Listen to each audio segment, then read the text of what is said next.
जब समस्याओं की वजह समझ लेंगे तो उनका समाधान आसान हो जाएगा। बुद्ध ने शिष्यों के सामने एक रस्सी में 3 गांठ लगाई और पूछा कि क्या ये वही रस्सी है जो गांठ बांधने से पहले थी। जीवन मंत्र डेस्क। गौतम बुद्ध की एक प्रचलित कथा के अनुसार एक दिन सुबह सुबह सभी शिष्य बुद्ध के प्रवचन सुनने के लिए एक साथ बैठे हुए थे। कुछ देर बाद बुद्ध अपने साथ एक रस्सी लेकर आए। तथागत के हाथ में रस्सी देखकर सभी शिष्यों को हैरानी हुई। बुद्ध अपने आसन पर बैठे और उन्होंने रस्सी में एक के बाद एक 3 गांठ बांध दी।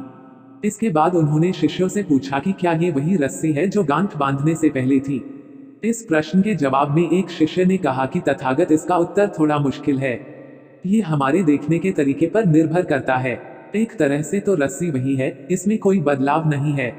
एक अन्य शिष्य ने कहा कि अब इसमें 3 गांठें लगी हुई हैं, जो कि पहले रस्सी में नहीं थी। इसे बदला हुआ भी कह सकते हैं। कुछ शिष्यों ने कहा कि वास्तव में मूल रूप से रस्सी वही है, लेकिन बदली हुई दिख है, लेकिन इसका मूल स्वरूप बदला नहीं है। शिष्यों की बात सुनकर बुद्ध ने कहा कि आप सभी सही बोल रहे हैं।